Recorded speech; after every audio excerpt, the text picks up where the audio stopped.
Welcome, everyone. Today's question is brought to us by Cherie, and Cherie asks, what is my purpose? What am I called to do? Ooh. So, to answer this question, I'm just going to focus very purely and connect very deeply and allow whatever energy comes forth in response to that to flow.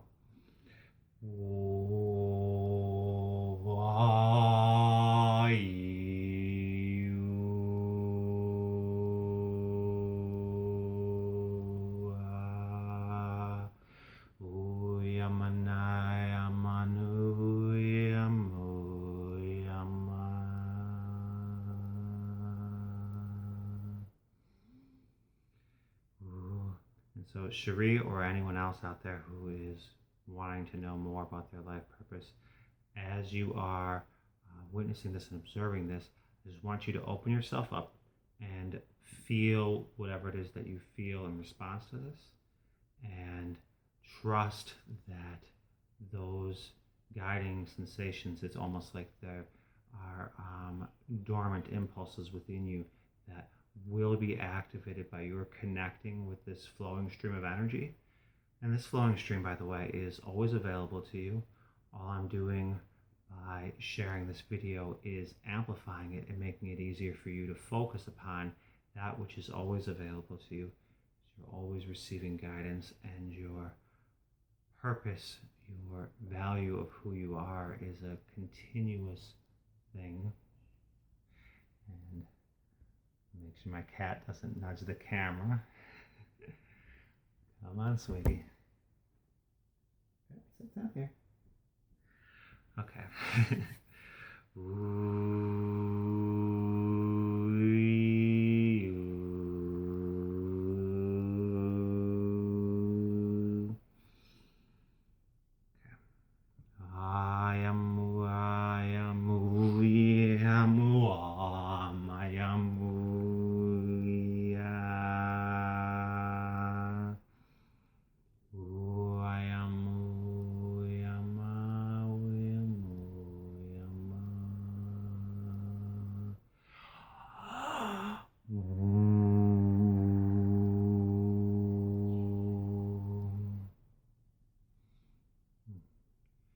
So in a nutshell, your life purpose is not something that can be boiled down to like one thing.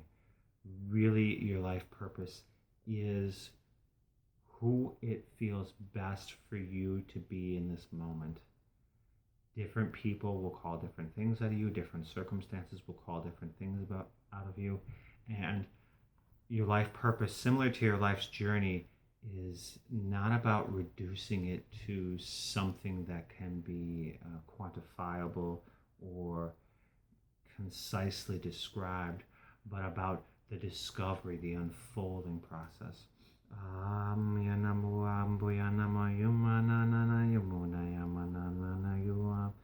So Cherie, I'm going to connect with you, and what I'm going to do is just focus on opening you up to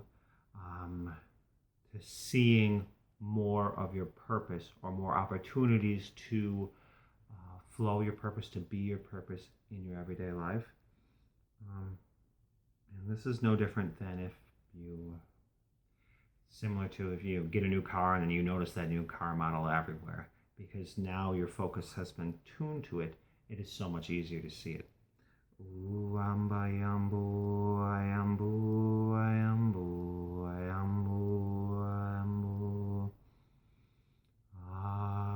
So right now, Cherie, I'm just opening up your sixth chakra.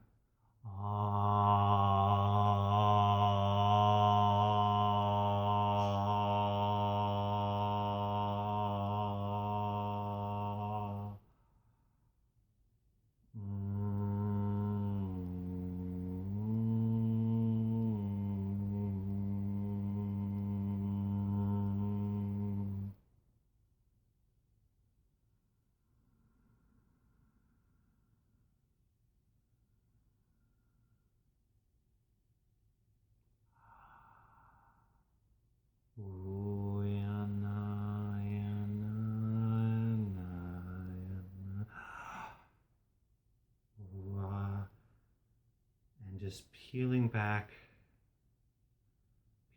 the layers of knowledge, the layers of knowing.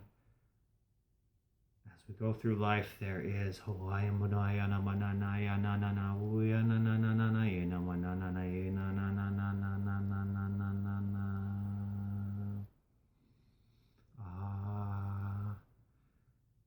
there are a lot of experiences we can have that will cause us to believe certain things about ourselves. And often those experiences are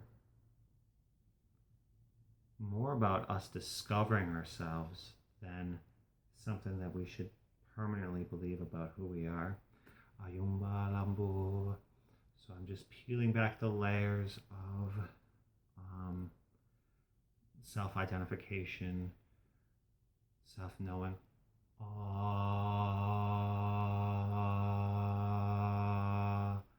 Opening up.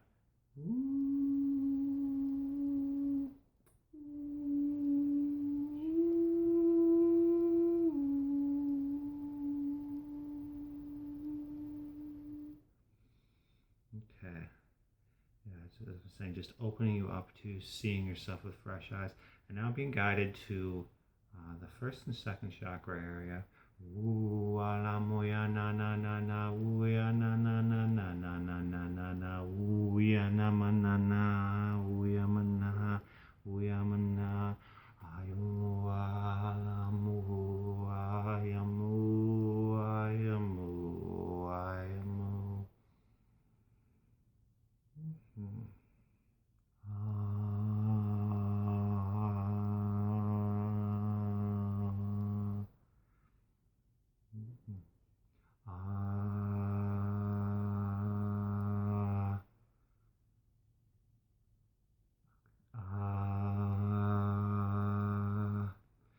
My general sense around working with this area is that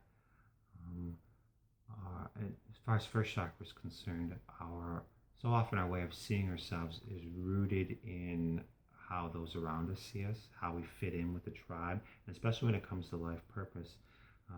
We, as a human species and as the communities we live in, we function not just as individuals, but as members of a team, members of a community.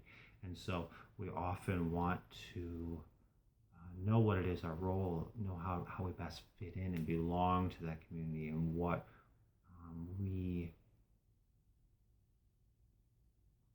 where our talents are best used, and things along those lines.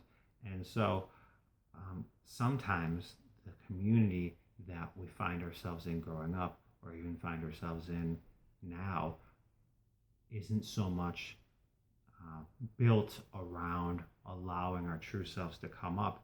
It's more there almost by default, it's kind of there from past momentum, and it's just things are the way they are because of how things have unfolded. And it's not so much a conscious creation unless unless you're someone who got up and moved to some special commune for specifically flowing out your purpose or something like that. You are likely in a situation where there is still the residue of, so in life there are questions and there are answers, and the question is required to spark the answer. And as we live the circumstances of the question that sparks the answer, sometimes the residue of the question can still linger and can prevent us from fully seeing the answer, because we're kind of still caught up on the question end of the equation. Ayambu, ayambu, ayambu, ayambu, Okay. So in working with the first chakra,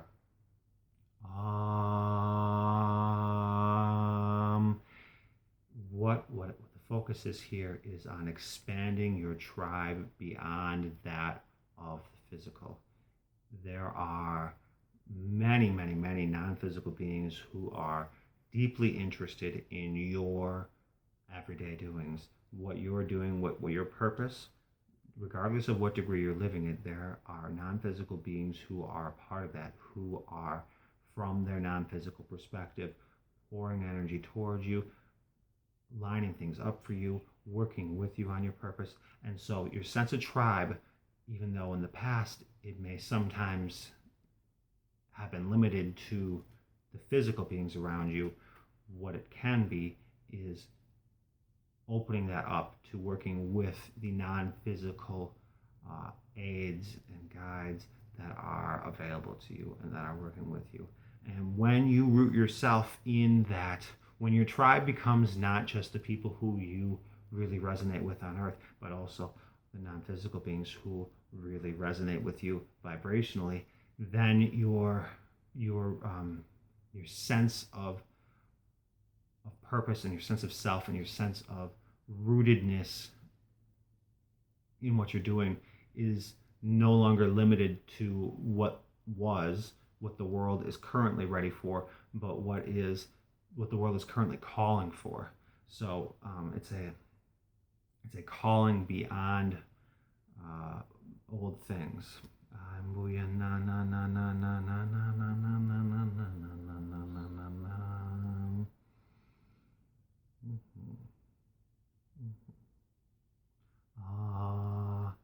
Okay, yeah. So that's really the what I'm receiving on your purpose. Your purpose is already there, ready for the unfolding. It's just a matter of opening yourself up to fresh perspectives in order to see things anew and to let go of old way of seeing things and of connecting more broadly with your tribe, with your non-physical tribe, so that you have your non-physical tribe is always up to speed, always up to date. And when you make a shift, when you make a subtle shift, your non-physical tribe shifts. And sometimes with your physical tribe, with other humans, when you make a shift, there can be some lag. Some people are still used to seeing you the old way, or some people don't want to go along with the new way. And so when you put more of your focus on your non-physical tribe, then you are freer to shift more quickly. And in doing so, you can shift more quickly and not feel alone. And in doing so, you are able to progress more quickly on the discovery and unfolding of your ever evolving life purpose. Because it's so much more than a mission statement or anything that we can possibly describe with words. It is this ongoing experience and evolution of you, and you being that to the fullest and the brightest of your ability is not only tremendously satisfying to you, but tremendously satisfying to those around you. Other physical beings open up their eyes and see what's possible, and non-physical is just rejoicing in the pure flow that can come through you because you've opened yourself up like that. And so, yeah. Woo.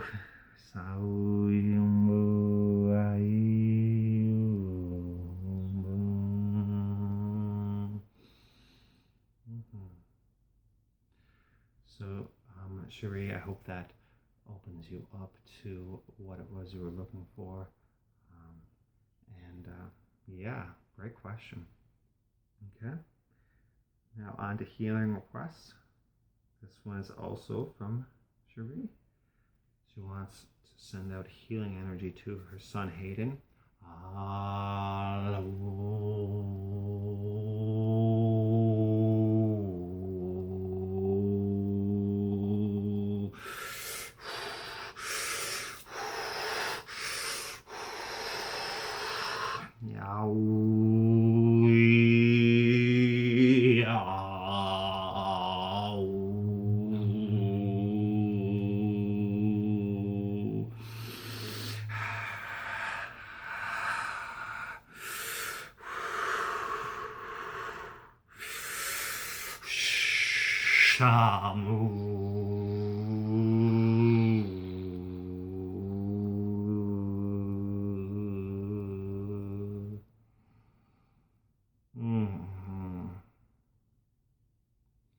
And often what's so powerful about sending out healing energy is that in the process of flowing something to someone, flowing love to someone, flowing anything to anyone, you experience that along the way. So as I'm flowing the healing energy towards Hayden, it is causing a vibrancy within me that is so much more powerful, so much more obvious, noticeable. It is, and in doing that, I'm amplifying that, knowing that, connecting to that stream of healing, that stream of well-being. And it is when we do that, so when you watch this video, Cherie, and you feel that energy flowing through and you bear witness to that, you pick up on that too, and you can activate what resonates within you in that and be that knower, that amplifier of well-being, because each of us is receiving a stream of healing, a stream of well-being. It's constantly coming towards us, and it's just up to us to open up to that and connect to that and to allow it in. And sometimes when somebody who cares about us notices that and sees the stream coming to us and looks past our temporary reality of not letting in and sees us thriving anyway, sees us receiving that, sees us, knows the well-being, knows that we'll find our footing, believes in us, then it becomes so much easier to receive it. And so thank you so much for asking those questions and requesting that healing.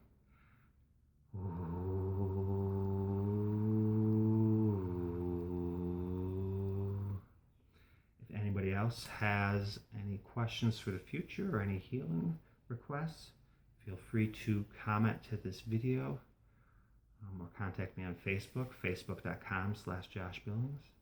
And I'm really just in this place of wanting to open up to the energy and wanting to allow the flow and to connect with all the wonderful people out there and all the wonderful possibilities of what we can co-create together. So if you want to learn more about what I do, you can check me out at joshuabillings.com. I got lots of information there. And if you're interested in doing more intensive one-on-one work, I do one-on-one healings, which is very similar to what you observed. You can ask questions or say intentions, and I will feel something in response to them and just flow it purely, just as I did now, and help you connect with your desires and clarity on just a different level, because the flowing of those pure sounds is something that is somewhat rare in our world today. Most people just communicate on an intellectual level through words or on other levels through physical touch and things like that. And this is sort of a different medium for connecting with things. I want to thank you all for watching. If you want to subscribe to the channel, I'd be delighted to have you. And again, if you have any questions, you want to be the fuel for future episodes, go ahead and comment, contact me, and we'll continue co-creating and see where Source takes us together.